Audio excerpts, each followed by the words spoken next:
Welcome, everybody. Welcome to the show. It is me, your boy, Rico No Suave. Welcome back. Welcome back. And I'm so happy to be back with each and every one of you guys today. Woo! Man, I tell you, man, coming back to you guys is just a beautiful thing because I know you miss me. I missed you. So, bienvenido a todos, mi gente. And tú sabes, mi gente, it is the Rico No Suave show. If it's your first time here or if your first time just, seeing my face, just smile, just smile because that's what we're going to do. We're going to do this for the whole show today. We got a nice show coming up for you, everyone. And I want you guys to sit back. Don't forget to comment. Don't forget to like. Don't forget to just share the video. And if you're not able to share it because you're on Roku, that's okay. Just show somebody on your phone. Be like, hey, I'm sharing it. Like this, right? So I'm super happy to actually have you guys here with us today. Being on the show, it just makes me even more happy because we're continuously growing, and because of you and because of your support, that's why here on the Rico No Suave show, we love you all. So don't forget to comment, and also don't forget to subscribe to everything we do. All right, everybody, let's get it on. The holidays are coming up, everybody. And, depends on if you do eat meat or if you don't eat meat, forget about the turkey, right? We want to know what is going to be on your table for Thanksgiving. So, we're going to bring up this turkey, and my producers in the background, they surprised me with this one, and I love it. I think it when turkeys do eat pie, right? It's good. It's good. So you can have either one, right? You can have the pie or you can actually have the turkey. But I want to know in the comments, I want to know, even if you're not able to comment, just, tell me verbally if I try to at least be, a psychologist, scientists, just try to figure out what's going on there. What are you going to have for Thanksgiving? But you already know when it's time for Thanksgiving for people to come around, we want to actually be around the table with Grandma Walita and our family, our friends. And then sometimes, if you just have friends as family, it's a good thing as well, too. So I am so happy to be able to celebrate Thanksgiving with my family, and hopefully you are as well, too. All right, everybody, it's time to introduce these gentlemen here. Oh, man. Big shout out to Jennifer Sanchez. Tu sabes, gracias, mamá. And I'm so happy that she was able to bring these, I want to say, high quality gentlemen. When I say high profile gentlemen, people that love to actually invest in their people, but also they're so humble to be able to help the community, because that's what it's all about. And when you help the community, trust me, when you help one person, you continue to build and you continue to make ends meet for every family that's out there, and also to be able to provide them not only with just shelter, but also with income to be able to help them within their daily lives. Everybody, we got two gentlemen here. I want you guys to stand up, put your heart together, and just look in your wallet, because it's time to get that investment education today with none other than my man from National ReInvest, my man, and also from Hispanic ReInvest. Put your hands together for Andrew Holmes and Pablo Sarmiento. Yeah. Gentlemen, how you guys doing? We're thrilled to be here, man. We're excited. Yeah. It's great to have you here with us today, Definitely. man. It's a great thing to actually have some gentlemen here that's ready to talk about some of the great things that you have done as far as not only for the community, but just people one-on-one as well, too, and also for, of course, you building what they call the empire. And I read the bio, and I know when they talk about empire, it's kind of a big thing. But thank you guys so much for actually being here on the Rico No Suave show. Do you guys have, before we get started, any shout outs you want to give out to, any thanks to anyone that's out there? Andrew, we'll start off with you. I think the biggest thanks to you, right, for having us here. Yes, sir. And be able to share on, hopefully, the best part about what we do is not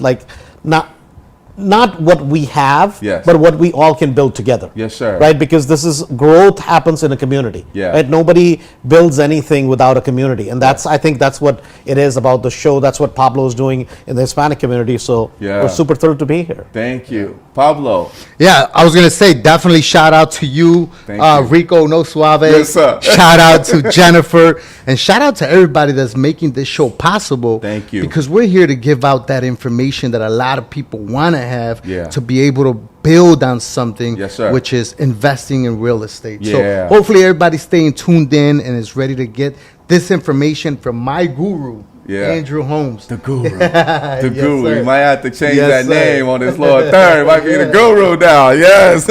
So what we're going to do is, and it's great to be able to have, you both here today. And one thing is that we're going to switch off. We're going to do a little tag team. And so I'm going to start off with the question for Andrew. Then we're going to take it to you, Pablo. Sounds you good to ready? me. We're ready to go. Let's get it on. Andrew, of course, reading about you, and of course, when you were growing up, your parents were doctors, right? And getting into the housing industry when your parents are doctors, it's like a totally separate industry.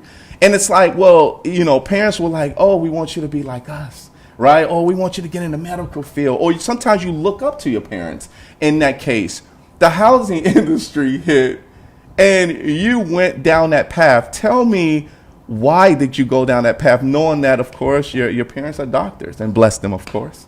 It's like sometimes what happens is I have big shoes to fill. Yes, right? sir. Your parents do well, and they have high expectations. Yeah. Yet, what I found my parents they were just paid at a higher level just because they had a skill set, but yet for 8, 10, 12 hours they put in. So when they were not working, they were not making money. Yet the people who owned the hospitals had less education than my parents. And my question to them always was that why is it that they own the hospitals and you guys are operating there? So they said something, they're like, we're professionals. They're just business people. And that used to bother me as a kid because I'm like, well, shouldn't we be business people because they have a bigger house than we do, right? Exactly, And so they were the typical immigrants, get a good, study hard, get a good job, and then keep working and working and working. And I didn't want to do that. So real estate was a way of building wealth and not just kind of making a paycheck or living, doing a 1099 and running on a treadmill. Yeah. So there are two types of people, people who run on a treadmill Yep. and people who own treadmills. Yeah. Right? Yeah. And like for you, for me, for Pablo, for so many people, we come to America, why? For one reason. Not because we want to just build America, Yeah. but we want to own a piece of America. Yeah. And what does that mean? That means owning your own home. That means owning investment property. Correct. Right? That's the American dream. Yeah. And a lot of times for immigrants, all our parents know is work hard. Yeah. And then work hard. Yeah. And then work hard. Right. And you're 60, 65, you get a heart attack, you're dead. Yeah. Right? And the goal here is not just to work hard, but we have to build something. That's owning a piece of America. So that was kind of my dream. And I was kind of the problem child. Yeah. But no, it's like sometimes, losing was not an option. Sure. So then what do you do? Right. Right? I was not going to go home with tail between my legs. Right. So then it was like you have to kind of succeed. Right? So. Yeah. Well, it's interesting because, as doctors, as nurses, or people that's in the medical field, they're there to basically continue to help you live in order to be in that house, right? But it's crazy because it's working hand in hand. Yeah. You have to be able to get out of bed somewhere in order to be able to go to work and have something to come back to. Correct. So yeah, of course, the house is always the first place of where you actually need to be in order to be able to survive, right? As well. So when you start, what was your parents, since you say you were the problem child, what was your parents' face like when? I mean, like, I'm Indian by heritage, Sure. right? Uh-huh. And if you quit college and you're Indian, that's like the most sacrilegious thing you could do. Yeah. And so I took the Pell Grant. Instead of buying books with it, I got a real estate licensing course. Okay. And I didn't even tell them for 2 or 3 years. So every time they would call me, I would avoid their call because I knew I was lying to them that, oh yeah, school is great, right? Yeah. And a lot of times, what happens is our parents know, they just don't call us all out on our BS, Yes. right, when we're kids. Yep. And I'm so glad because they set such a high bar Yeah. that I had no choice, because if I had failed, Yep. I would let them down, Yes. if that makes any sense, Yep. right? Yep. And I think a lot of parents have their high hopes in their kids, Yeah. because we're a reflection of them, and they always want us to take what they have created and move it forward, Yeah. right? That's the responsibility of the next generation. I think when you think about that, and it is culture based as well too, because we also talk about legacy, right? I'm not gonna lie, my father's a musician. He wanted me to play the piano and I couldn't, so he tried to beat my hands. I like that. Let me play the pongos, the congas, and try to sing. But I think it's more of us not trying to not disappoint our parents. But then hopefully they'll come around and say, oh, I see what you're doing now. I'm really happy. So when they saw you progressing as far as with this, how long did it take for them to get used to you actually? Man, it took a while. Like, I mean, literally, sometimes it's like things happen in your life, right? I mean, as in the culture, you're the elder son. So you're supposed to be responsible. You're supposed to be, but for the longest time, they're like, oh, this guy's just full of it, right? Until they, literally, they came to an event where we had an event, 500 people in the room, and they're sitting in the audience, right? And I said something at the middle of the event that, for all of us, right? All I am and all I ever will be is because of my mother and father, right? And literally, with a lot of immigrants' parents, they don't tell you, oh my God, we love you, blah, blah. That's not done in the culture. That's right. Right? Yeah. It's like anything is like, oh, don't tell him, it'll go to his head, right? But when you see tears in their eyes of joy, right? That it's not just something that, oh my God, somehow he made it, but this is real, right? That's when you realize. But I think it took till I was a good maybe 34, 35, right? And I thought I was going to be done by 25, man. But it always takes longer. Right, that's just how life is. So that was recent. So you're only like 37. So I know. That was like recent. Exactly. I feel you on that. I like. But that's cool, man. I mean, that's an awesome story. And what I'm picturing right now is you walking across the stage in front of 500 people and also talking. And I can see how proud your parents is to see how you're actually able to talk in front of the crowd, and that's good. That's awesome, man. So congratulations to you on that, man. Congratulations. Pablo, Papa. Dime. Hey, so coming from Ecuador, we understand as far as when we kind of talked a little bit about the immigration in regards to how to come to America itself. and being a Chicagoan, Yes, sir. some people go to Miami, some people go to New York, New York. What was it like growing up in a young age to overcome those struggles that you were actually coming up at a young age? What was that like? It was very hard at the beginning. I would say my first year in second grade. Yeah. It was horrible. I spoke no English, Yeah. only Espanol, which was a beautiful thing, right, at that time. But Of course. later on, I actually failed second grade because I didn't know the language. Okay. My second time around, I dominated English, so I was ready to go. But aside from that, I had to assimilate to a new world here, friends, school, and all that stuff. And it was all new to me. So it was a little bit of a struggle, but eventually I made it. Yeah.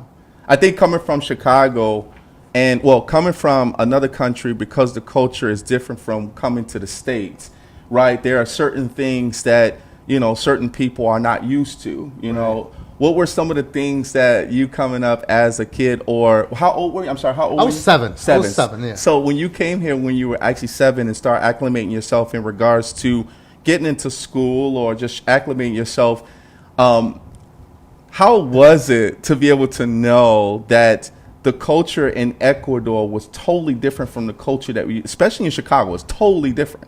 How was that? You know what? To be honest with you, I don't remember much about my childhood in Ecuador. There's only probably a couple scenes that I remember. Sure. But I mean, honestly, coming in here in second grade, I felt like I was just starting fresh. Okay. It really wasn't that much of a difficult. It was just more difficult because kids were picking on me. I was a little darker than everybody else. I spoke only Spanish at that time. Sure. I ran into those little nuances in life that you grow up Sure, in. As a child, you're being picked on by everybody else or whatever. Yeah. But, that's just how we grow up here in Chicago. I know a bunch of friends that grew up the same way as I did. Yeah. And that's what I was going to go to next, because there's always that group in, during that time that you can actually hang around with, but also, in a good way, or sometimes in a bad way, depends on what side of the street you're on. Tell me about that. Yeah. We all make mistakes, We all do. And that's part of our lessons learned. It's part of our struggles, right? Yeah. But it also tells us in regards to us as people, that there's people that to be able to invite you into their homes, to be able to make you feel like family. So when you came over from Chicago, when you came over from Ecuador into Chicago during that time of schooling, did you also go to college as well too, or how was? I did. I did. Took up clinical psychology at St. Xavier's University. Okay. But I'm really not working and using all that Sure. that knowledge that I acquired. Yeah. I more use that just for my daily life, I guess. Sure. To kind of like talk to people, socialize with others, and kind of see or understand where they're coming from. So I guess I am using it in a way. Yeah. But it's helped me out tremendously to where I'm at today. because I'm able to understand other people's thoughts and see where they're coming from. So it helped out tremendously. I feel like I'm very well rounded because of that, because I've been through so much that I've learned. I know in life we fall sometimes, we make mistakes. Yep. But the thing is that you got to pick yourself back up and learn from that mistake. Yeah. And that's what I did. I made so many mistakes, like so many kids that grew up in Pilsen. I grew up in Pilsen, 18th Street. Yeah. So, I was surrounded by bad things. Yep. And when you're surrounded, when that's all you're around, Sure. That's all you're exposed to. And Yep. I kind of veered off the wrong way. Eventually I made a big mistake. Sure. And I learned from it. Yeah. And that is why I'm here today. I'm able to empower others. Yep. That it doesn't matter that if you made a mistake or you didn't finish school or whatnot, you can still be somebody successful. Yeah. Somebody that somebody else can look up to and help other people along the way on your success. Sometimes it's discipline, the discipline piece, from parents, like coming from, a family of discipline, that you had to be in the house when the lights was on, and you couldn't be playing out in the street unless you were in front of the house. You had to sit on the porch, right? Because you never know what may happen in those streets, right? But the struggle itself of actually having discipline makes a big jump for you to be able to say, you know what, this just doesn't feel right? Or if I did something wrong, it just doesn't feel right. And then you start going down that path. Now, when you start going down that path of goodness, or the positivity path, What was kind of, because you did the clinical, you're kind of in the medical field for a little bit. When did you start getting into the housing? Well, I mean, I never did anything with that education that I got. I mean, aside from me personally using it, right? But I mean, when I was like 23 years of age, I decided to invest in real estate. Okay. And I ended up buying 2 properties totally the incorrect way, right? Okay. I mean, we can all be investors. We're going to buy something, whatever. Either you're going to be a successful investor or you're going to be a failed investor. Myself at that time in 2004, 5, and 6, I was a failed investor because instead of buying a property low, I ended up buying it high. Okay, I bought it with my own money. I bought it under my own name and social. Something that where now I understand that that's the wrong way to do things, you know. So now that I've learned how to do the proper investments, I feel like I'm being successful, and I feel like I want to share that with everybody else to let them know, hey, you should be doing it like this, or this is how you should do it, so you can be successful and not make the same mistakes that I made. Because to be honest with you, I have 2 foreclosures in my credit, right? Okay. And I learned from those mistakes. And Andrew here has showed me that, you know what, this is the way, and this is how you do it. And I put 2 and 2 together, and now we're here trying to empower everybody else and let them know that, hey, it's possible. You could do it as well. You know the pinpoint that you said about the age 23? Not a lot of 23-year-olds are investing money into property during that time. Right. Because when I was 23, I was just coming out of college, and I was like, I'm going to just go to work. I got to get 2 jobs. But not at 23 of thinking about investing in a property. I wish I had that mindset during that time to say, man, let me at least try it, right? Because I think the first thing that you did was took that risk that a lot of people wouldn't take. And yeah, I mean, I took a risk with opening up credit cards, and I did have some bad credit, you know? So it's a bad thing, but I learned. Right? It's all about what you're exposed to, you know? I wasn't always exposed to that, but once I figured out that, you know what, I made a mistake, I want to do right now. I figured out that, you know what, everybody's talking about they make big money with investing in real estate.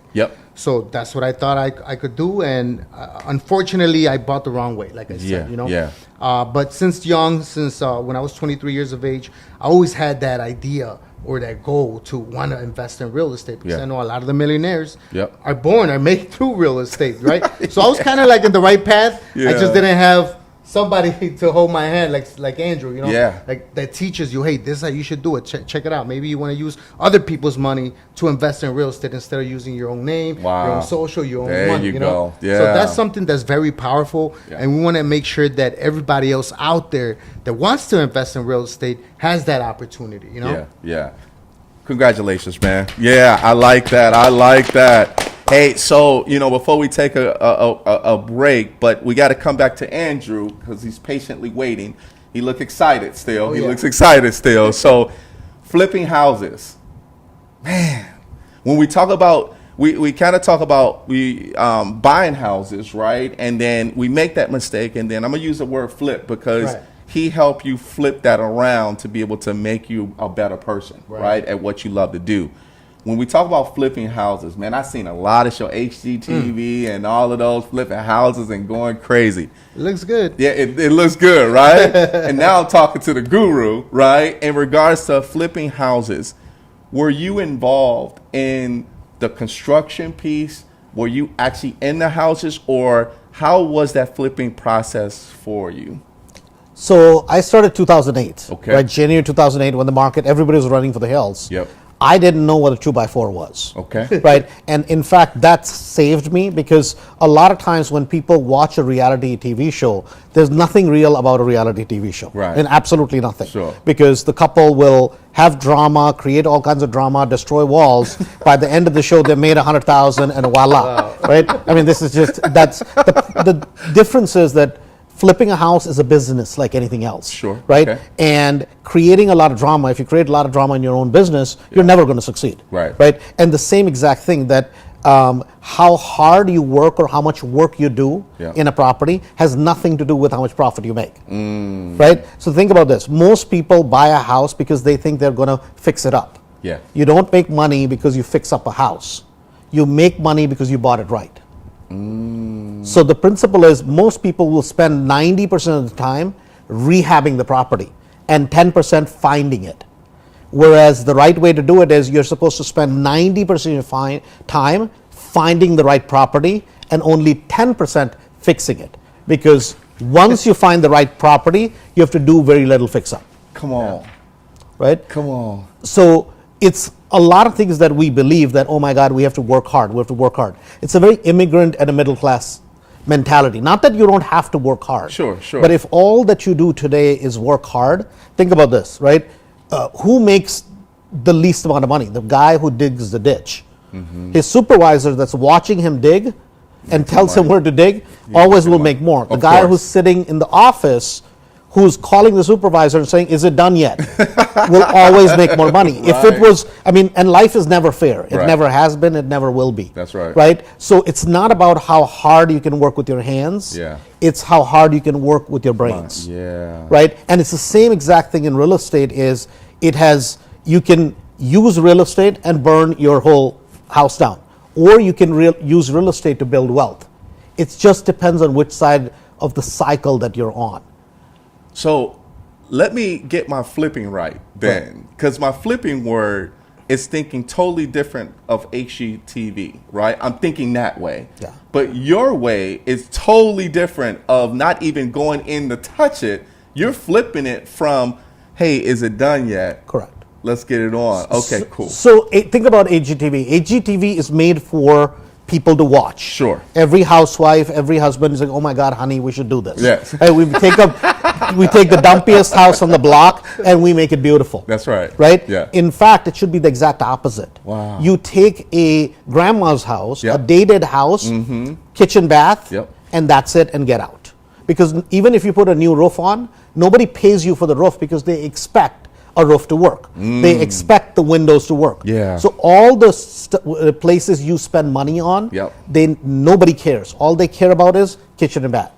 That's where you really make money. But does the plumbing have to work? Absolutely. Does the electrical have to work? Sure, per code. Right. So a lot of times what logically people think, oh, just because I make it beautiful, hence somebody's going to pay for it. Yeah. The business never works that way. Dang. So. Man, so my mindset has changed. Now you're flipping my mindset now, because now that I know that if it's coming to a point of looking for a house, you look for it the right way, and then whatever extra stuff that's needed, maintenance or whatsoever, that's how you basically. Now, let me ask you this question.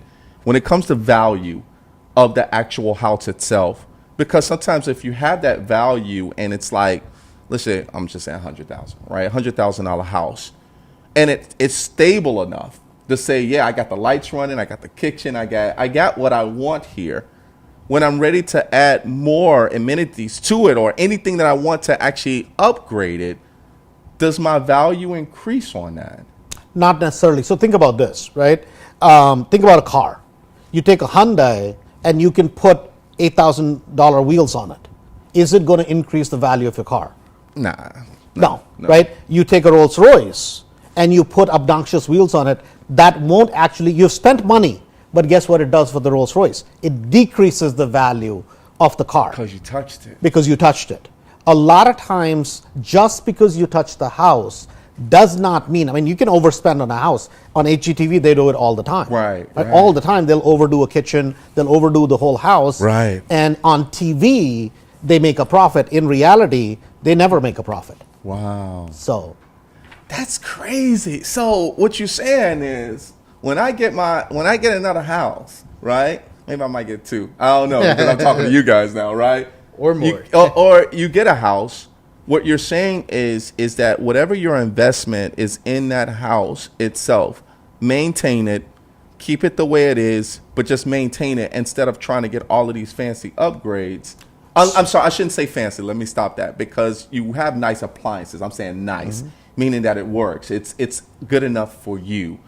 But I've always heard that when you upgrade or reconstruct some things in your house, you're able to bring up the equity in your house as well, too. So here's the thing. Think about it. If you buy the house at a wholesale price, at a discount, then you invest. That is called an investment. Yes. If you're paying retail and then you put money into it, that's not it's going down the toilet, right? Yeah. So that's where a lot of people go wrong, is they're not investing because they're paying retail on the front end. So if Pablo buys a property in, let's just say, a suburb like Westchester, average retail price is $320. Yep. You're buying the property for $170, $180. Now you put $50 into it, you brought the price up to $370. Now you make the difference. Yeah. So you're making money not because most people think, oh my God, he did the rehab, hence he made money. Yeah. No, he just did the rehab to get the maximum out of it. He made money because he bought it with a ton of equity. Yeah. That's where real money is made. And the average person looks at it, you made money because you did work. No, you made money because you bought it right. Yeah. So I like that, man. I like that. Let's go, man. Let's go. You talking like the guru. You know that, Andrew. That's what we do around here. That's what we do around here.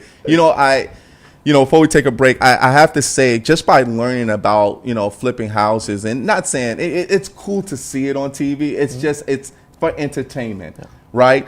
And of course, because it's either nationwide or even worldwide in regards to where they show you where these beautiful houses are.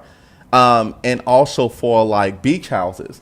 Man, these beach houses are crazy nice. They're so beautiful. And I feel like that's the best way to actually go if you want to buy right, especially if you want to come out and feel relaxed and, have a Corona or whatever you want to drink and you're good, because it seems like that's something stable and also you're able to maintain that, but feel comfortable too. Right. And, when we come back, of course, Pablo, we're going to ask you a question, but when we come back to you, I want to ask about, how do you deal with people that have different type of, ideas in regards to what they want and how they want to feel comfortable in that house. So when we do come back, man, this is good. Everybody, you already know, I got my man Andrew and Pablo in the house.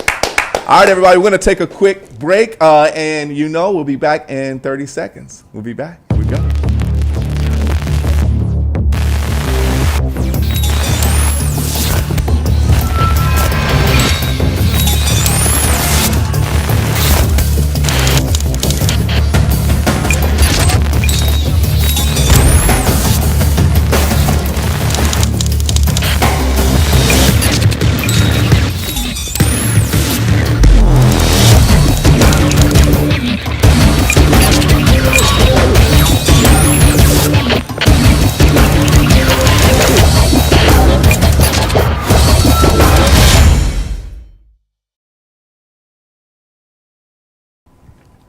All right, everybody, welcome back. Welcome back. You already know the Rico No Suave show. I'm here with none other than my man Andrew and Pablo. We talking about ReInvest, also national and also from the Hispanic side, everybody. So hope you guys are enjoying yourself. Please don't forget to make sure you like and share everything we're doing here. All right, everybody. So Pablo, when we talk about influencing, to become a real estate agent, before you met Andrew, okay, was there any type of influence that you actually even read about or you saw? It's like, man, you know what? That billboard looks cool. That looks like I should be on that.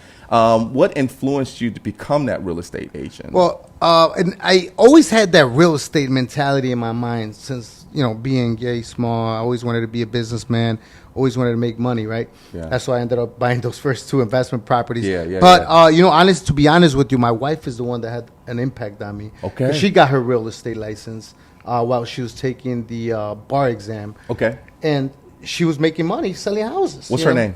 Gina Diaz. Gina Diaz. So right, let's go. Let's go. Let's go. She definitely inspired me. She got her real estate license super fast. It took me 3 tries to pass a test. Oh, wow. Yeah. But I still went through it. Sure. And I ended up selling some houses here and there. It was good money. I ended up opening up my own brokerage 2-3 years later after that. Okay. So I had some realtors under me. So, I've always been involved in real estate. I always wanted to invest in real estate. And Sure. finally, I said, I failed miserably investing in my first 2 properties. So let me get my feet in here first in real estate as a real estate agent. Yeah. And figure it out. Yeah. And then, lo and behold, here I am today. Man, congratulations, man. Congratulations on that time, because I know you own other things as well, too. But when it comes to, becoming a real estate agent, and thanks to your wife for actually influencing you on that piece, one of the things about how to, get into the investment, how long did it take for it to actually click to say, or is it always a learning thing for you when it comes to real estate? Well, I was running my shop for about 10 years prior to me starting investing in real estate with Andrew here. Okay. I started investing in real estate about 4 years now, 4 years ago. Okay.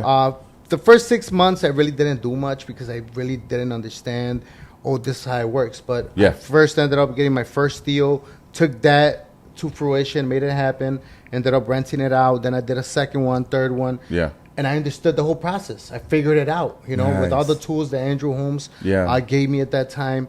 I figured it out. I basically took off running from there. The rest was history, because as you go through life, you learn lessons. Yes, of That's course. exactly what happened to me. sir. So the only thing is I had to be attentive. I had to pay attention to, Yeah.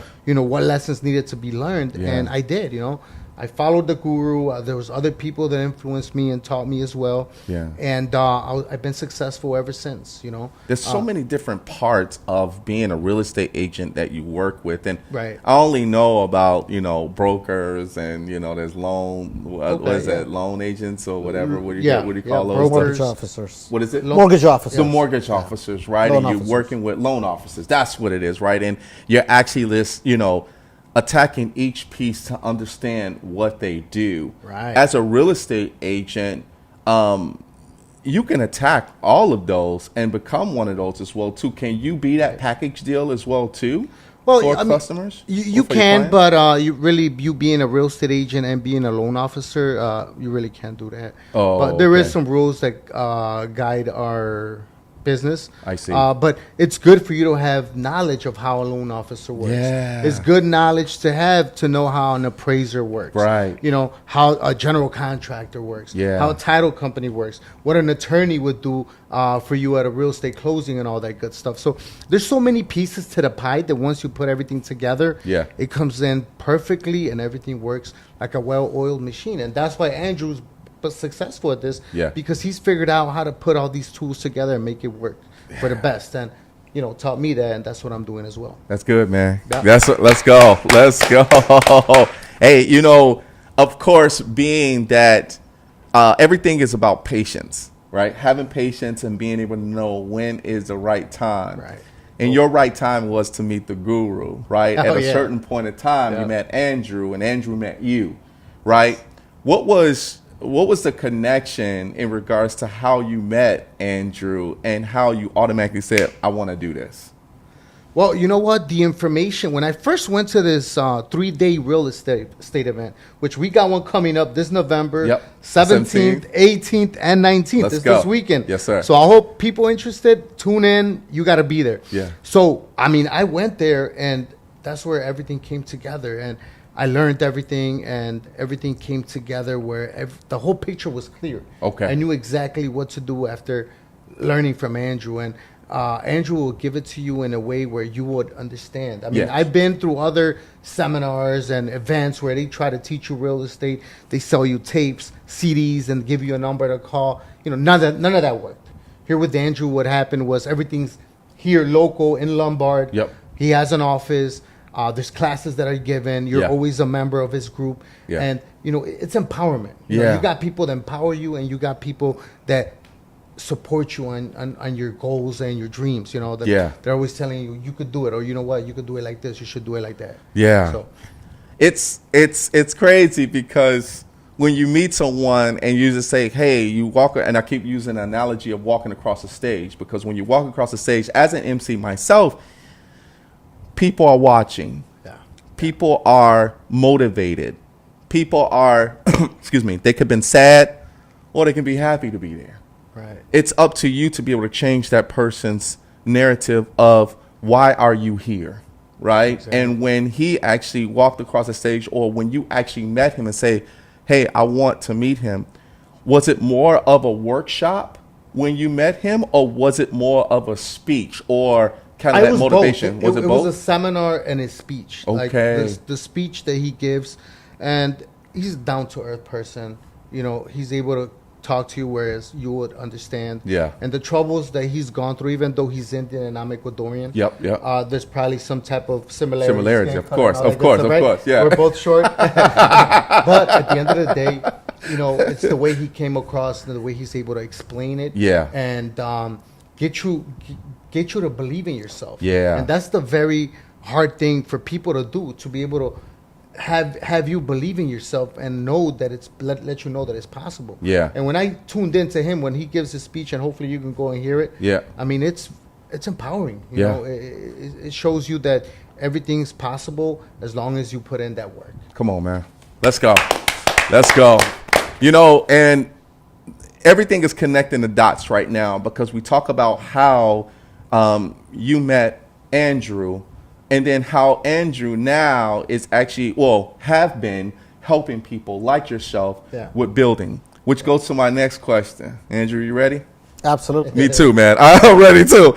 Now, when we talk about building a team and showing your team how it's done with investing, which you have done as far as with Andrew, what was your first, if you remember, the first person that you helped to invest in what you're doing to be able to help them? What was that like?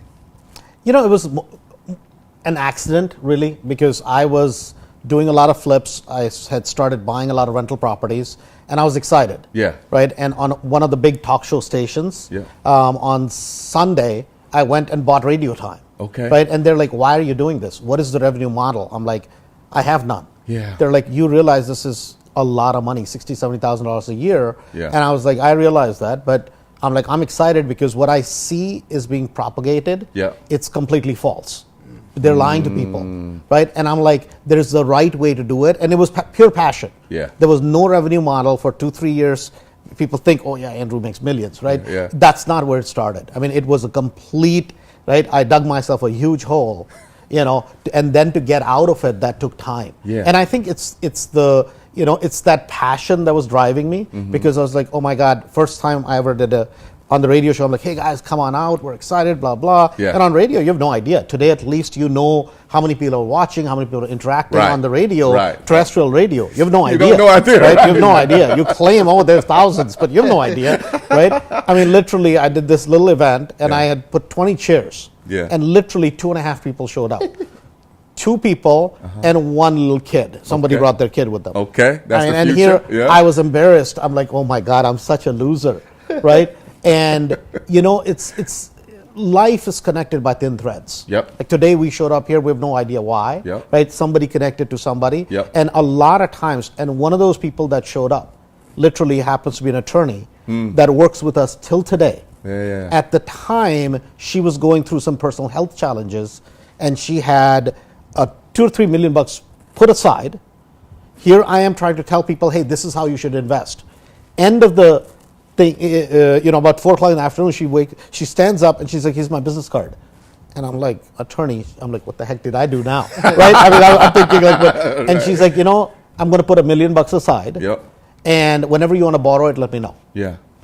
And I thought, this lady's crazy. Yeah. Right? This happens in a movie. Right. This doesn't happen when you do event where you're expecting 20 people and 2 people show up. Right. I'm embarrassed. Yeah. And literally, I didn't know what to say to her because I thought the lady was loony. Yeah. She comes to my office on Monday, then she shows up Wednesday. It's like, when are you going to borrow money? And I think it's like one of those things, like whenever the student is ready, teacher will appear. Right? Life is that way, right? Yeah. What is luck? Yeah. Luck is preparation meeting right opportunity. Right. And that's all it was. I was throwing the right things out there, and the right person showed up. Right? And rest is history. Yeah. Right? Because I didn't even know. I was kind of sharing my excitement, and then somebody helped me way more than what I was giving out, if that makes any sense. Yeah. Right? So the more you give out, the more the universe blesses you. Come on, man. Right? Come on. I like that. Powerful. Here's where things don't happen to a lot of people. You ran into one person that had $2 million set aside, and not everybody runs into that. But they do run into people that want to actually connect and network that may lead you to a bigger team. Well, it's like, think about this. Who learns the most, the teacher or the student? The teacher. Of course. Right? Because you learn more when you teach. That's right. Because now you have a 30,000-foot view on like, hey, Pablo, man, this is going to go wrong. It's not that I'm any smarter. Right. I've gone through it, and you're not as close to the picture, so you can look at it much clearer. Yes, right. yes. And that's what happens is that I became better at what I do because I started sharing. Yeah. And then I had to get wiser because now, you can't be the dumb guy that's sharing things. And I mean, Right, that's true, just wisdom, that's true. right? Right. So I think that's what happened it was just purely based on pure excitement. Yeah. And there was no business plan, quite Yeah. honestly. But then that in itself became a huge business. Well, the young lady saw the vision in your eyes to say, hey, you know what? This guy has a bright future ahead of him. Make sure you try to borrow some money from me because when you're ready, let's get it on. That's a heck of an investor. I ain't gonna lie. That's a heck of an investor on the first time. Here's what happens is a lot of times people have their life, this is their life savings. Sure. Mind you, right? Yeah. So at the time she was maybe 60, 65 years old. So a trial lawyer, litigation lawyer, and she had some health issues going on at the time. Sure. So she had given up her practice and she's looking for a return. Right? Yeah. So, I mean, it was a blessing for me and it was a blessing for her. Yeah. And it's the more you give away, I think the more universe blesses you. Yeah. Or if you believe in higher power, God, whatever you believe in, Sure. it's just a law of nature. Yeah. So, and I think it's also when we talk about being magnetic, we also talk about where people thrive to your excitement, right? They thrive to you as far as, man, you know what, this guy knows what he's talking about. Oh, he's just really excited. I want to be part of the excitement, right? And then being real about it, Right. not being, because there's a lot of people that's actually excited and they can be that salesperson and take your money, right? But in this case, it's more of you knew exactly where you want to go and you learn from your students to continue to move forward. So good stuff, man. Let me give you something like this. Boom, let's go, man. Let's go. Man, you know what, everybody? Hey, I'm so happy to be able to have you guys here because it's very important that people need to understand the right way to be able to invest their money, but also for them to be able to know how you started with your first investor to be able to go and build that team, right? All right, everybody, you know what? Let's get to NASCAR moments. Yes, the Rico No Suave show, everybody. Of course, are affiliated as far as with NASCAR, and we love to actually do a lot of great things as far as with NASCAR. But this is right now the NASCAR moment. So the first thing is we talk about the community, and this is what we're talking about today. NASCAR has been doing some really great things. So we're going to put up this picture of, there's kids and adults and things like that, and what this is NASCAR, or Comcast Community Champion is what this is actually called. And there's a website that's there as well, too, that we're going to actually put up, which is called Comcast CommunityChampion.com. And this is something where you can nominate someone that's doing something really good. And NASCAR, you can get a lot of great stuff in regards to NASCAR, but you can nominate someone. And there are some actually great things that you can actually learn as far as from this to be able to help you. If you don't win the first time, you can always get a win the next time. So we're going to put up the second one. We're going to put up the second one so you can know how you can be eligible in regards to this. Of course, this is 2023, everybody. Eligible recipients, any individual with a NASCAR full season license or annual credentials from NASCAR Top 3 National Series are now eligible for 2023. So, of course, you want to be involved with NASCAR if you want to be nominated.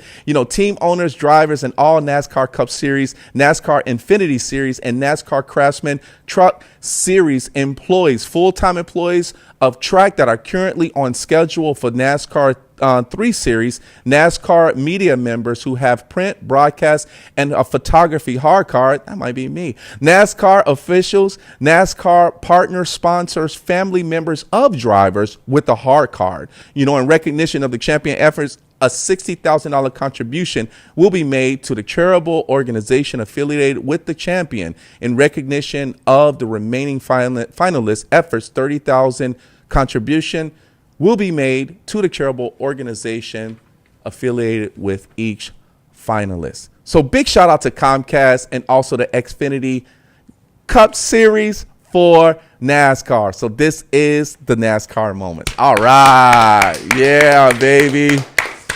You guys having fun? Most definitely, yeah. Man, I'm having a great time too, man. I'm having a good time. I feel like I need to be rich after this. I tell you that. Pablo, we coming back to you. Let's talk about your company. So you own a company called Investors GC. Right. Right. How did you get that started? I got it started about a year after I joined this program with Andrew. Yeah. When I started investing in real estate. I got tired of hiring general contractors that charged too much, did not deliver, and at the end of the day, I had to hire somebody else to finish the job right. Man. So I said, you know what? Let me go ahead and get my own crew. Let me get my general construction license. Sure. Let me get insured, bonded, and let's get to these projects. And thankfully, that's helped me scale up way faster than I would have if I had some other general contractor doing that for me. So tell me a little bit more about that, because when we're talking about this company, so now instead of you going out there as far as with the contracting, are you hiring? Are you still hiring contractors? So or you are the contractor. I have contractors. I have people that work for me. I have about right now I have 12 people that work for me as contractors. Well, not contractors, but they're my workers, right? Okay. They do electrical, plumbing, they do tile work, they do bathrooms, they do everything. Let's Everything go. that I need them to do, Yeah. they get it done. Okay. I mean, of course, I still have to deal with subcontractors, which are electricians, plumbers, because the city, maybe City of Chicago, wants me to pull permits. So Yeah. I have those people that take care of that, you know? Yeah. But I built that team to be able to help me grow and scale faster and build more rental properties or flips. That's smart. I Well, like that, you know, man. when I started doing these projects, little by little, I just discovered that, you know, it's just a sensible thing to do. Right. Versus me outsourcing this to somebody that I really don't know. Right. And that's not going to deliver. You know, it's cool that you brought that up, because sometimes it's easier, and I should ask you this question. How did you find these contractors, number one, or the people to come work for you? Were these people that you knew already that you've done a lot of business with, or how does that all work? Yeah, no, I had people that I did business from back in 2005, 6. They're long gone, you know. But so it's easy for me, you know. Yo hablo español, Claro. and a lot of my Right. people, a lot of the people that do construction work are Latinos. Yes. You know, Yes. they're the ones on the floor laying tile. They're the ones doing the plumbing, the electric, drywall, whatever, right? Roofs. So I got family that lives in a Hispanic community. Yep. And, you know, Home Depot's there. I Yep. talk to a bunch of people. It's all about networking. That's and all it talking is. to the right people. all Little it by is. little, I hired 2 people that wanted to work for me, and I asked them, "Hey, you got any other people that want to work?" "Oh yeah, I got him. And next thing you know, I had a crew of 22 people at one point. Okay. You know, so I kind of slowed down a little bit. That's why I'm at 12 now. Yeah. I'm not working for other people. I'm working for myself. But I Good. still do odd jobs here and there. But it's helping, you know. And once you're in this world, you're going to figure out how to make it work better for yourself. Yes. And me becoming a general contractor, it's helped me, scale a lot faster. Now, would you, and this can go for both of you as well, too, because when we talk about how you help people in general, or how you're helping the community, the word needs to be able to get out somehow.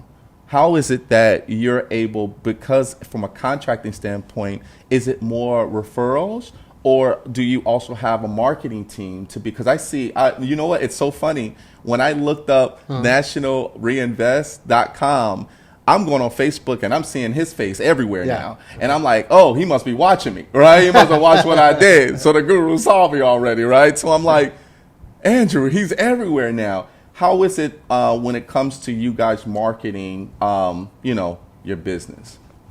I don't know. I mean, like, say, for someone like Pablo, right? Yeah. He doesn't need to market because there's so many group of people that want a good contractor to do the work for them. Yeah. Right? Somebody who has experience, somebody who's done this, and so somebody who's done it successfully. Right? His biggest problem is he can't get to all his projects and everybody else's projects. Right? So, and also it depends on that.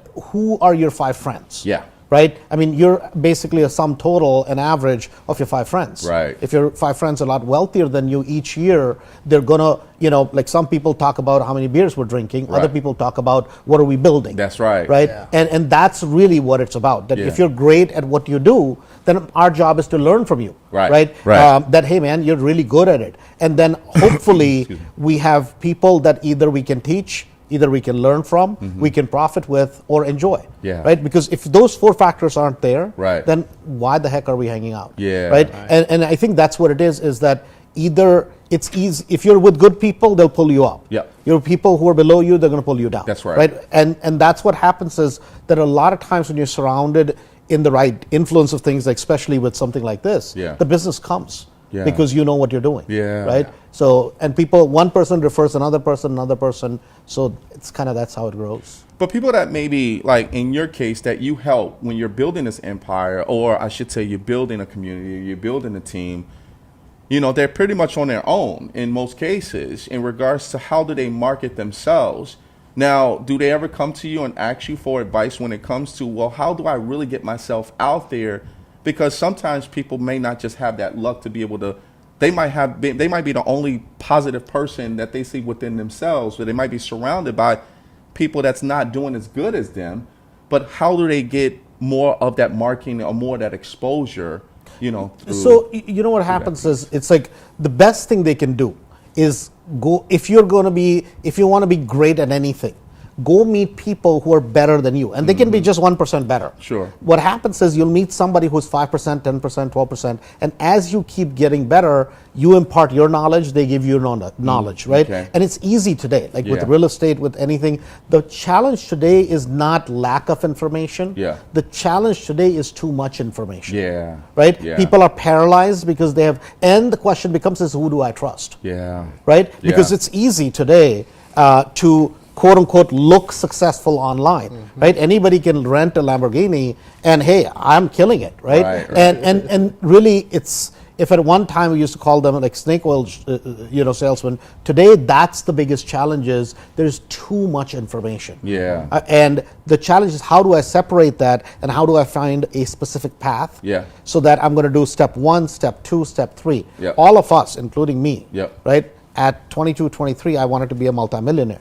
Not realizing that it's a step-by-step process. Of course. You can speed it up, but you can't skip the steps. So, I like that, man. I like that. So, Pablo, we talk about the Hispanic area of the community, Pilsen, of course, right? Yes. Love Pilsen. When it comes to being able to help build, you know, the Hispanic community, what are some of the things that stands out from you by helping others to be able to get to that level of where they're at and where they actually need to be and even further? Well, I mean, to be able to kind of help these people and see these people that want to get to where Andrew's at or where I'm at, you know, you got to have or find that, in Spanish they say ganas, that will, right? That will. If you have the ganas to be a multi-millionaire, to have X amount of rental properties or do X amount of flips, and you want to be successful, you got to have that one thing in your mind. You got to be driven. You got to have the will to do whatever it is that you got to do to succeed. And there is a lot of people out there that have that. Now, the next thing is going to be, you got to be surrounded with positive people, people that are doing what you want to do, in this case real estate. Surround yourself, like what Andrew said, like at least with 5 people that are around you, because then you're going to be the average of them. So they got to be up here, not down here, you know, because I got a lot of friends or people that I know, acquaintances, that I can hang out with them all day long, and they're down here and they're going to bring me down. You know? I want to hang around with people like Andrew. I want to hang around with people that are doing big things where I want to see myself, you know. And so if people in my community, if I see them that they have that will to succeed, I empower them and I give them this information. Even like right now, if there's anybody out there listening, reach out. I want to give you that information. I want to show you what's possible. And if I could do it, I'm sure they could do it. Because believe me, I've been to hell and back, and I'm here for a reason. And that's to empower others, to let them know that it is possible. Because you know what? If I would have gave up a long time ago, I would not be able to be here. But I'm here, and I want to use that for a positive motive to be able to help others and empower others. That it's possible, man. The only thing is, you gotta get involved. You gotta make the proper step, take the proper steps, and you gotta network. Because investing in real estate is not a solo game. It's a game where you gotta network with other people, general contractors, attorneys, wholesalers, you know, real estate agents. So if you want to do it, and if they want to do it, that's what I empower them. Seek the knowledge. Start hanging out with people that are doing things that you want to do. I like that, man. Come on. I really like it. I really like it to the fact of knowing that from both of you in regards to taking people through the steps of how you got started, how you invested, how you build others, right, to be able to get to where you're at today, right, and continuously building others as well too, and making those connections, man. You know, we're down to our last few minutes of fame. Already? You know, and the guru is already, he's famous, right? And I'm trying to get there, you know. But I do have something for you. And I have shirts for you. I'm just going to, you know, put one up here because this means a lot to me, right? To be able to give you guys this. And I give this, and we call this the gems of the world. Gems of the world, that means that you guys are doing things to be able to help others grow, smart, positively, and also being real about it as well too. Yes, sir. And I think because of the struggles that you went through at the very beginning, that you actually are here today helping others that's going through the same path or similar paths, and you guys connected, right, and making things happen for people. You know, I want to say welcome to the show, welcome to the family, man, because this is for you. So you can pass this down. Thank you. Yeah, you can pass this one Thank down. you. You're very Awesome. welcome. Beautiful. Yes, there you go, Andrew. It's great. Yes, sir. So yes, next time sir. we're coming on, we're going to wear the I hope so. T-shirt, I right? hope so. All right. It'll be made of gold the next Yeah, time you next come. time. Yeah, Thank you. You're welcome, man. You're welcome. So I want to say I've got to put up your information as well too. So we're going to put up both of your websites. So let's start off with that first website there.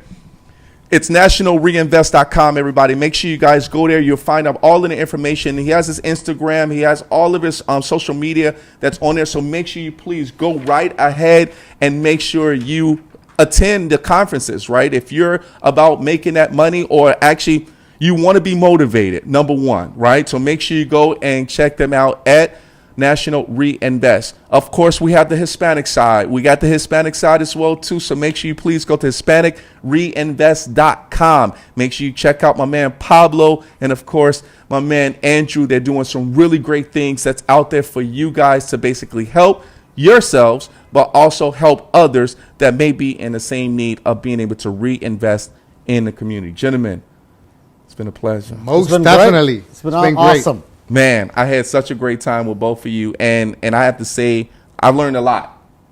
I'm not looking at HGTV no more, man, because of you. Hey, forget about those flipping those houses. You know, I'm gonna flip my mind to make sure you invest right at the first time. You gotta come to the event. I Definitely. am, yeah. You know, Stop by. I told her, I say I have to come to the next one because I can't make it this weekend, but Okay. I definitely have to come and check you guys out as well too, and we might even do something live there Let's if do the it. guru That'd be let fun. us. That'd be a lot of fun. That'd be Yeah, great. so we can definitely do that. No, you'll probably have a lot of your audience there. Come on, let's go. Probably. Let's go. So, Let's yeah, go. let's fun. Everybody put your hands together for none other than Andrew Holmes and Pablo Sarmiento. Yeah. All right, everybody, we got to get out of here. We want to thank you guys so much for actually being here on the show as far as with us. I'm going to have them put my face on the screen because, you know, our producer, I got to put my face on the screen by itself. So, because, you know, that's how we end off. That's how we end off the show. Everybody, you already know we had such a great time as far as with these gentlemen here today, but you already know about reinvesting. When we talk about reinvesting, we're talking about investing in yourself to be able to help others reinvest into property that they need to live in. Of course, we had the example of the doctors, you know, and who actually built, who made that building happen is the person that actually invested that money for them to be able to do their business. But this is what we do. Next week, everybody, we are not going to be here, so we will be back on the 29th. Yes, we will be back on November 29th. We got a great author, but I want you guys, I'm not going to say his name because you guys are going to be thrilled about him and his life coming from the struggles to success. All right, everybody, we have to get out of here, but we have to put up our social media as well, too, everybody. So our social media is the website, www.riconosuaveshow.com. That's where you'll find out everything about us, the archives, and all of that great stuff, our social media. So make sure you stay on top of that. Here's our next one. You already know. Boom. Instagram, Rico No Suave Show. Make sure you go to Rico No Suave Show on Instagram. Follow us. Next, we have none other than Facebook. We left and then we came back because they love us. Yes, make sure you like and love everything about what we're doing on the Rico No Suave Show on Facebook. Here's the next one. You know, we talk about subscribers because we need you guys to subscribe to our channel, Rico No Suave Show. If you haven't done so, make sure you go and subscribe. We're building our presence there. And last but not least, for our podcasters, of course, we do go live, but then it automatically goes into the podcast version of audio only. So make sure we want you to drive safely while listening to the Rico No Suave Show. Mixcloud.com/Rico No Suave Show. And yes, that is it, everybody. We want to thank you so much for actually tuning in to the Rico No Suave Show today, and I hope you guys enjoyed yourself. And everybody that actually was commenting, thank you guys so much. I know I didn't get a chance to say hello to you, but you were there, and I thank you all because we were just into investing today. Until next time, everybody, we'll see you later as we end off the show. Just like this. Die.